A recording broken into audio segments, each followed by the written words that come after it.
మహాన్యూస్ కేంద్ర కార్యాలయంపై అల్లరి మూకలు దాడిని ఖండిస్తూ విజయనగరం జిల్లా రాజాం ప్రెస్ ఆధ్వర్యంలోని నిరసన ర్యాలీ చేపట్టారు. ఇక రాజాం ప్రెస్ క్లబ్ ప్రాంగణం నుండి అంబేద్కర్ కూడలి వరకు ర్యాలీ నిర్వహించారు. ప్రజాస్వామ్యంలో మీడియా పాత్ర గొప్పదని, ప్రజాప్రతినిధులు అరాచకాలను ప్రజలు తెలియజేస్తూ మీడియా సంస్థలపై దాడులకు ఎగబడతారా అంటూ జర్నలిస్టులు ప్రశ్నించారు. తక్షణమే బీఆర్ఎస్ మహాన్యూస్కి క్షమాపణ చెప్పాలని, లేదంటే ఈ చర్యలను నిరసిస్తూ 2 తెలుగు రాష్ట్రాల్లోనే కాకుండా దేశవ్యాప్తంగా నిరసనలు చేపడతామని Rajam print and electronic media తరపున డిమాండ్ చేశారు. దురదృష్టకరమైంది. ఇది ప్రజాస్వామ్యానికి సిగ్గుచేటు.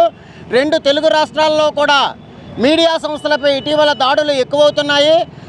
ఇటువంటి చర్యలను ప్రతి ఒక్కరూ ఖండించవలసింది. ప్రజాస్వామ్య దేశంలో 4వ స్తంభంగా ఉండేటువంటి మీడియా సంస్థలపై దాడులు అనేటువంటివి జరగడం అనేటువంటిది చాలా విచారకరమైనటువంటి సంఘటన.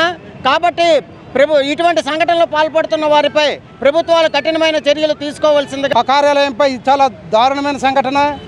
మీడియా అంటే ఫోర్త్ ఎస్టేట్ మీద దాడి చేయడం చాలా దారుణం. ఇది తప్పు. ఏవైనా మీ మీద తప్పుడు ఆరోపణలో వార్తలో రాసి ఉంటే దానిని న్యాయబద్ధంగా పరిష్కరించాలి తప్ప మీడియాల మీద దాడులు చేయడం అనేది అమానుషమైనది. దీనిని మేము మీడియా మొత్తం యావత్ భారతదేశం ఖండిస్తున్నాం. అందులో ముఖ్యంగా రాజాం నుంచి ఈ విషయంలో మేము తీవ్రంగా ఖండిస్తున్నాం. ప్రభుత్వాలు సాధ్యపడితే